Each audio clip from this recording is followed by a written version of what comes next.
Japanians live in buildings. Buildings provide space for the activities of our daily lives.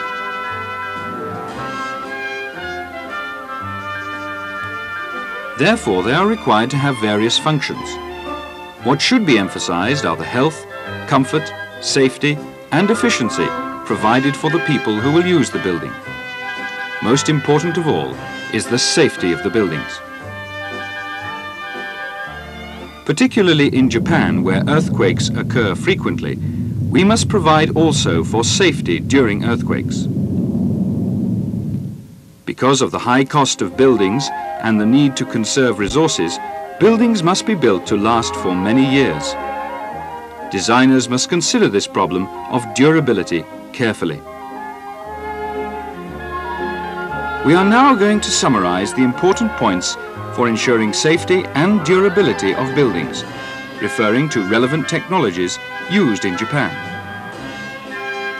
We intend to introduce information about construction technology useful to all the participants of the building construction process: clients, designers, supervisors, and contractors. Construction technology will be explained as simply as possible for those colleagues who are new to this work. At the same time, we hope that this video presentation will also be useful for experienced colleagues to review their acquired knowledge.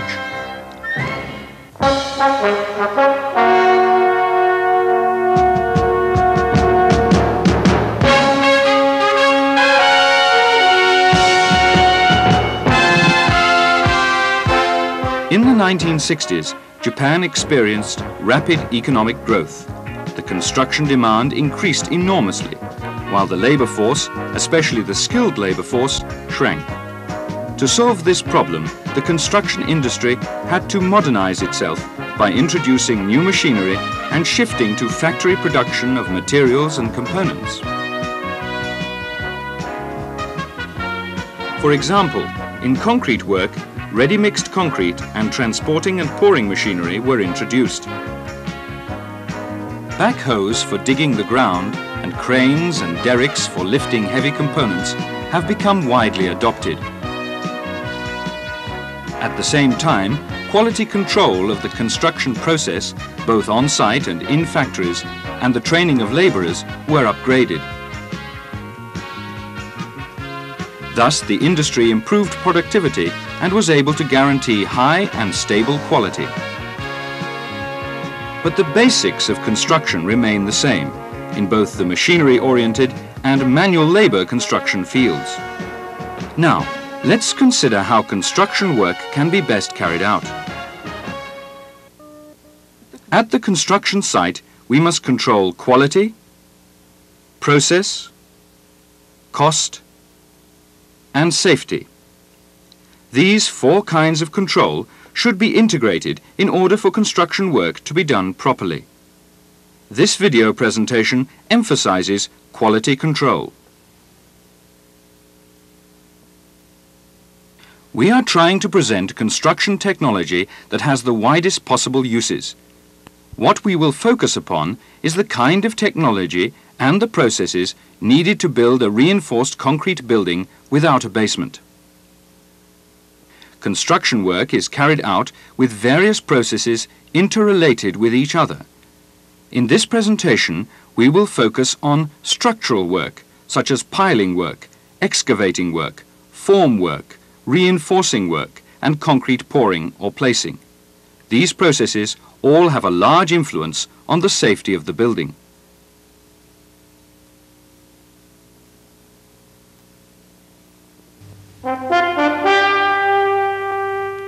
Now let us start with pilings. Buildings are constructed on almost all possible subsoil conditions. In cases where subsoil conditions can directly support the weight of the new building, the building can sit on so-called direct foundations that are on firm or load-bearing soil. However, where the subsoil conditions are poor or soft, pile foundations are often necessary. Pile foundations commonly used are end-bearing piles, which reach down to firm soil. Sometimes friction piles are used for small-scale buildings. Foundations of buildings are extremely important. Cracks may develop if the foundation sinks or settles unevenly or differentially. Differential settlement is caused by various problems. For example, it can occur when the load-bearing capacity of the soil is different under different parts of the building. It can also happen when more than one kind of foundation is used in the same building. When there are differences in the thickness of soft soil. Or when the load of the building changes due to an addition.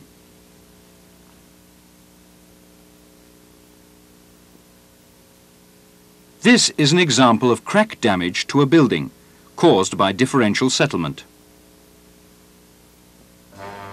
There are two types of piles, driven piles and cast-in-place concrete piles. Driven piles take less time to install than cast-in-place piles and are of highly reliable quality.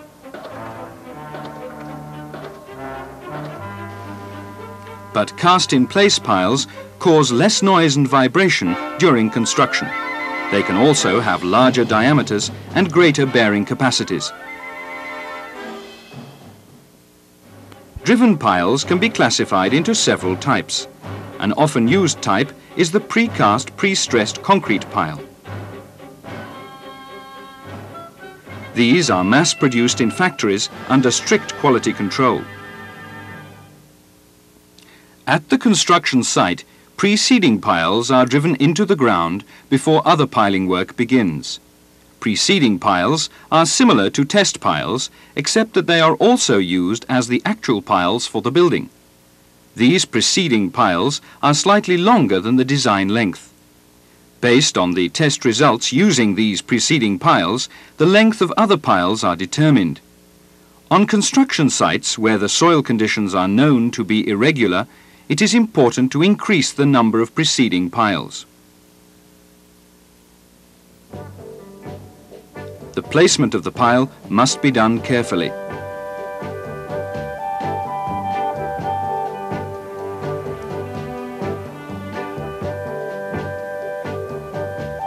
The pile must be driven straight or perpendicularly into the ground.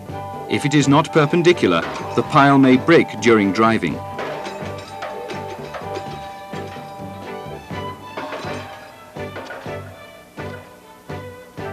When the pile has to be longer than the standard lengths available, segments of pile are added.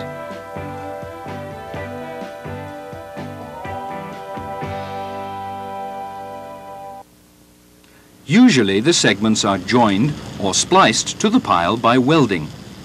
Because the quality of welding depends on site conditions and the skill of the welder, welding must be carefully supervised.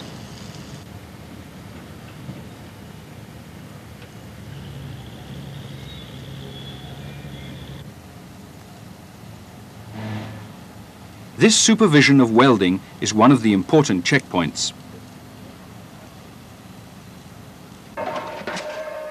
When the bottom of the pile has reached the bearing layer, the resistance of the soil is measured in order to estimate the load-bearing capacity of the pile. This resistance is measured in terms of the penetration of the pile into the soil. The penetration from a series of blows is marked on a piece of paper attached to the side of the pile. This checking of penetration is another important point of supervision.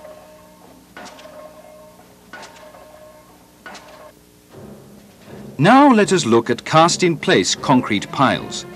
Depending on the method of excavation, there are several kinds of them. For this presentation, we will explain the earth drill pile, which is comparatively easy to construct.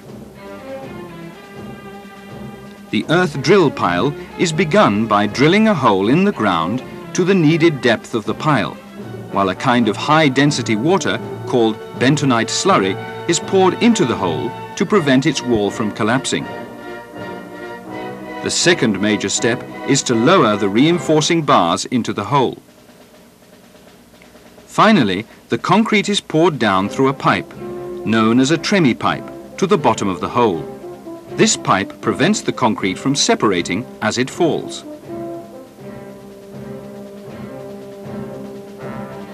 This is an example of actual drilling work.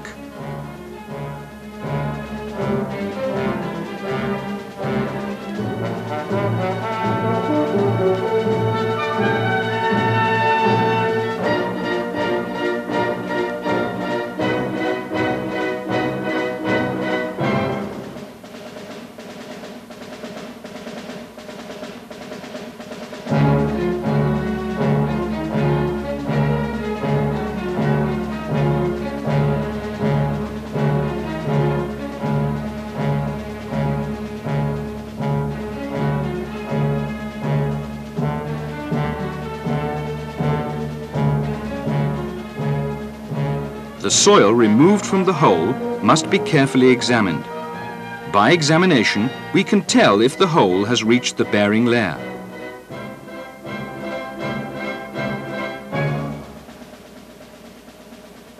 Whether a hole is perpendicular and its wall has not collapsed can be confirmed by using ultrasonic waves.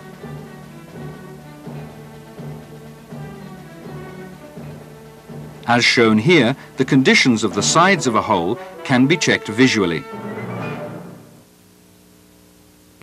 Often mud, which is called slime, falls from the walls of the hole to the bottom.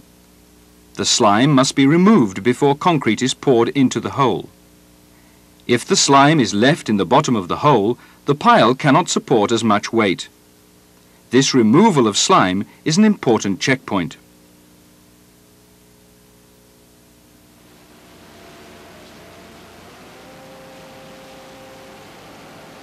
When cast-in-place piles are used, the load-bearing capacity of each pile depends greatly on the workmanship at the site. When an estimation of the load-bearing strength is difficult to obtain, a loading test must be performed.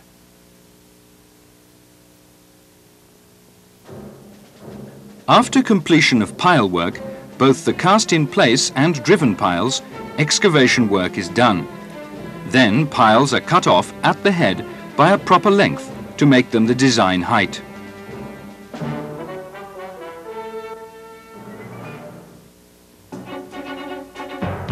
Now let's discuss excavation work briefly. This is an example of excavation work for a building without basement on direct foundations. Backhoe shovels and other digging machinery are commonly used for excavating. After the design level of the excavation is reached, extreme care must be taken not to disturb this soil.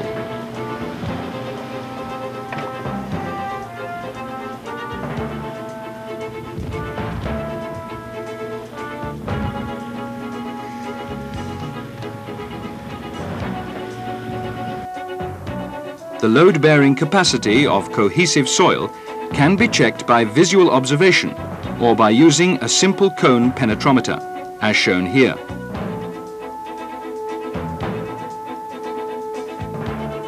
However, plate load tests are preferable.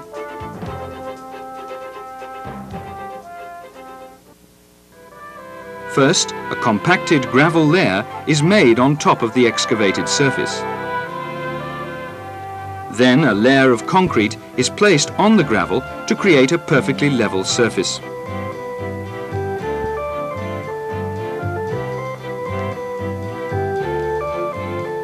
The center lines for footings, walls, columns and foundation beams are marked on the surface of the concrete.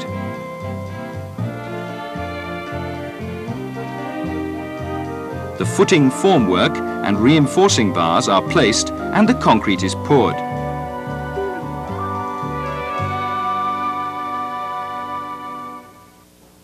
Then the remaining spaces around the beams and footings are backfilled with clean soil.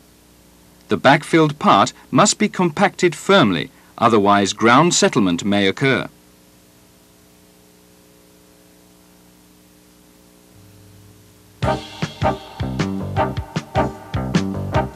Now we will look at reinforcing work.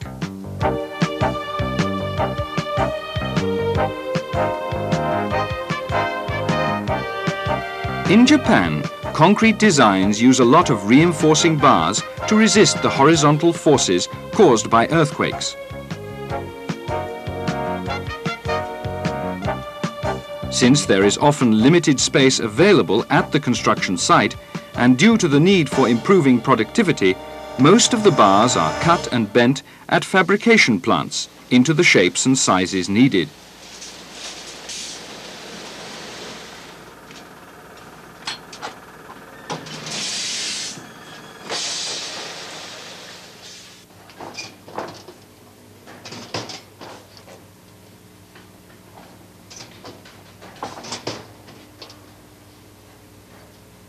The bend radius differs depending on the diameter of the bar.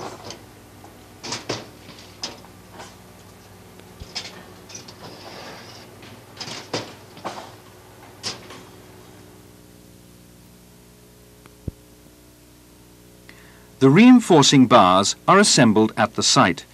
They are placed in the formwork according to the structural drawings. Now let us look at some points that should be observed when using reinforcing bars in the field. The purpose of anchoring reinforcing bars is to join structural members together. This illustration shows beam reinforcing bars anchored into columns. The length of the anchor depends on the strength of the concrete and the strength and diameter of the reinforcing bars. It is important to check the position and length of anchored reinforcing bars. Column hoops have three functions. First of all, they hold the main reinforcing bars in the correct position in the column. Second, they help resist the tendency of the reinforcing bars to move outward under the compression load.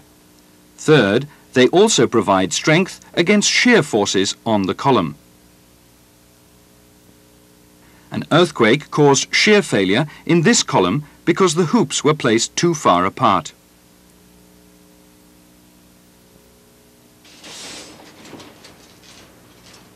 Reinforcing bars must be arranged properly, particularly for slab reinforcing bars, which can easily shift downward.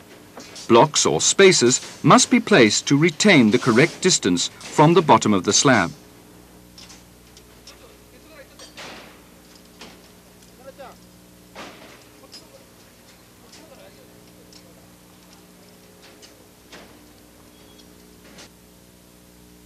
Since the diameter of these slab bars are small, they can easily move when the concrete is poured.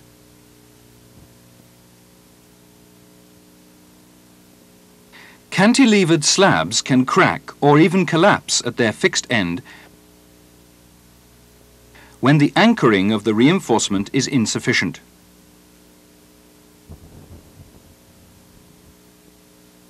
This may also happen when the top reinforcing bars that carry the tension load in the slab are moved from the correct position when the concrete is poured.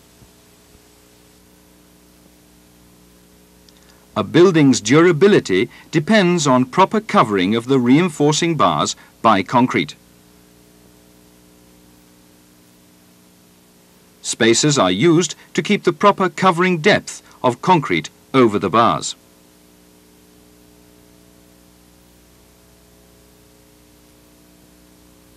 This example shows reinforcing bars exposed by insufficient covering depth of the concrete. There are several possible causes. Perhaps spacers were not put in place, or perhaps the spacers were not in the correct places, or perhaps workers moved the spacers during concrete pouring. This is an old building. Because the covering depth of the concrete was insufficient, the reinforcing bars were damaged by the weather. As the bars rusted, they pushed the concrete outward. Checking of covering depth is an important point of supervision.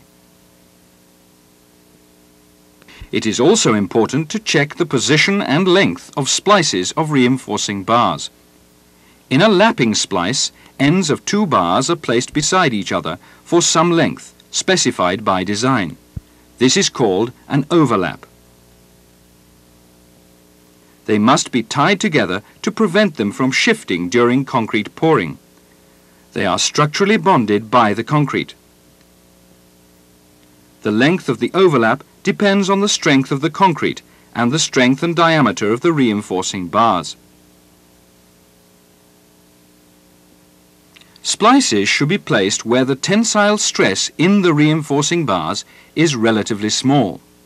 Here, allowable areas are shown in orange. Also, it is important to take sufficient care during reinforcing work in connection with mechanical work. If members have openings, additional reinforcing bars must be placed around these openings to ensure sufficient strength and prevent cracks. Thus, care must be taken over special details that are related to other parts of the construction, such as mechanical work.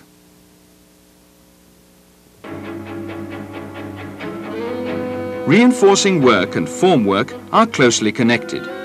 Now let us take a look at form work. In Japan, we typically assemble the formwork for one story at a time, because we pour the concrete for columns, beams, and finally the slab in one continuous pour.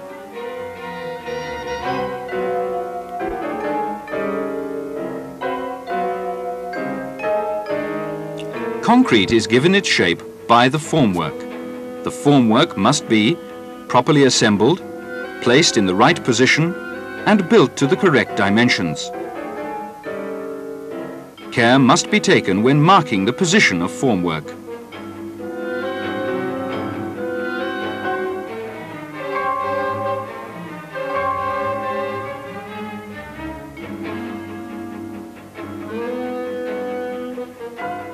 Forms are usually made of plywood panels.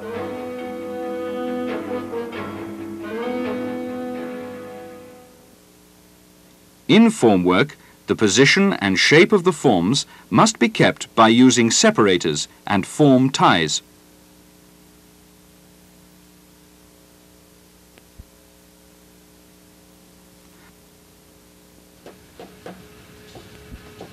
The formwork must have the strength and stiffness to withstand the weight of the reinforcing bars and the wet concrete.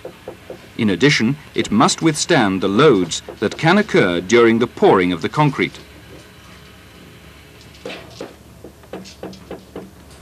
Supporting pipes are used on the outside of the forms. They hold the forms in place until the concrete is cured.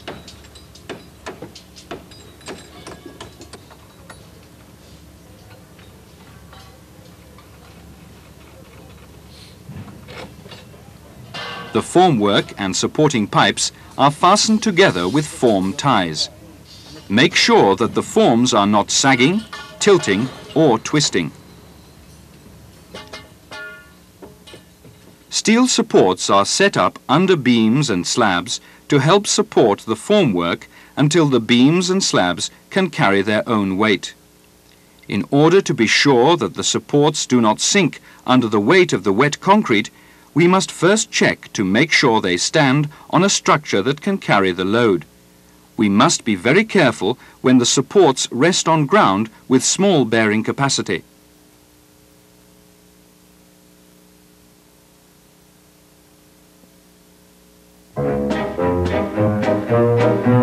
Finally, we will look at the concrete work, which is the most important process in construction work in terms of quality control. Concrete is made from water, cement, and aggregate.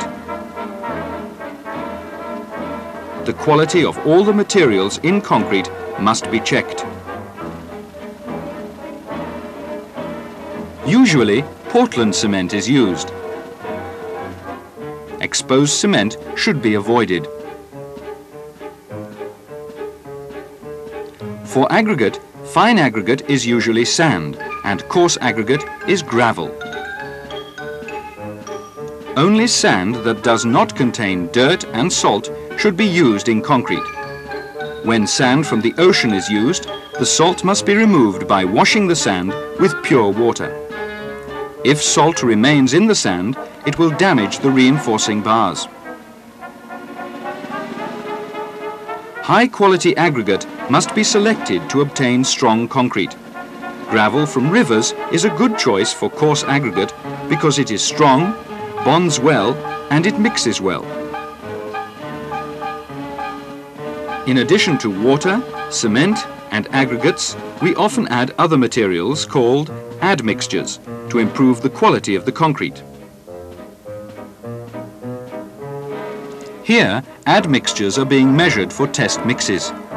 There are admixtures that increase workability, durability, waterproofness and rust resistance.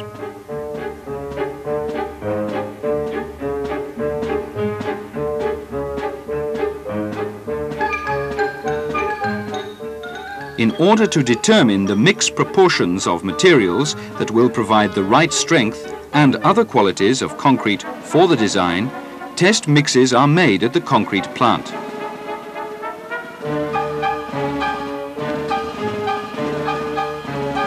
Based on these tests, the materials are mixed by weight in batches. Often computers are used to control the batches. An important point here is to check the proportions of materials in the mixture.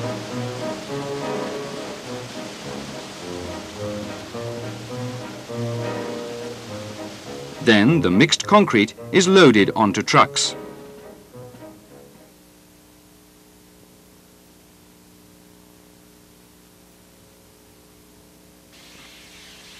Before pouring the concrete into the formwork, the positions of the reinforcing bars are checked. The formwork is cleaned and sprayed with water. The formwork must be wet to prevent the wood from absorbing the water in the concrete.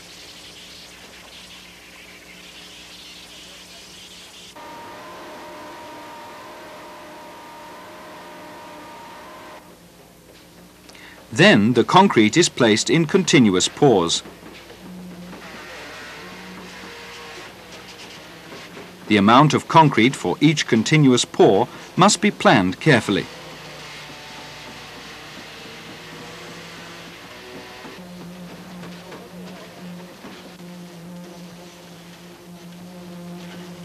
Vibrators are used to remove air pockets from the concrete in the formwork.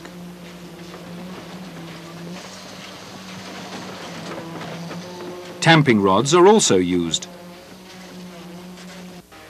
At the same time, mallets and other tools are used to ensure that the concrete flows into all the corners in the formwork. A problem occurs when coarse aggregate separates from other materials in the concrete. The resulting coarse aggregate and voids are called honeycombs. Honeycombs will occur when the concrete mix proportion is inappropriate, pouring work is done improperly, or when concrete leaks through gaps in the formwork and only coarse aggregate is left. Because the concrete in a honeycombed area does not bond well to the reinforcing bars, the strength of the member is reduced. Air and water can enter the concrete through the honeycombs and rust the reinforcing bars. Careful attention is necessary to prevent honeycombs. It is also important that the concrete joints with previously placed concrete should be clean in order for the concrete to bond well. Here, concrete joints are being cleaned with a vacuum cleaner. In order to control quality, various tests are conducted at the site. The slump test estimates the ease of flow and workability of the concrete that will be poured. A specially sized metal cone is filled with a sample of concrete. After tamping and leveling, the cone is removed and the slump is measured. When concrete is poured using a concrete pump, highly fluid concrete with a slump value of about 18 centimeters must be prepared so that the concrete can be pumped smoothly. The high water content of the concrete can cause problems. For example, materials do not stay well mixed, or concrete may shrink excessively, causing crack damage. In Japan, air entraining agents are used to increase workability without increasing water content. When an air entraining agent is used, concrete must be tested to measure the air content.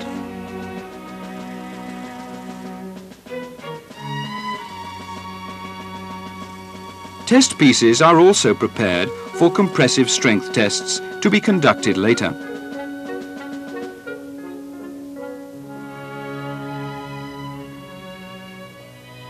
Concrete will reach its design strength if it is properly cured. Curing is the maintenance of the specified humidity and temperature of the concrete for a definite period of time. Hot or windy weather can cause the water to evaporate too fast. Then the concrete will not cure properly and shrinkage cracks will occur. Under such conditions, the curing concrete must be covered by wet materials or it must be sprayed with water. It is important to make sure that the curing is done properly. The strength of the cured concrete is checked using test pieces.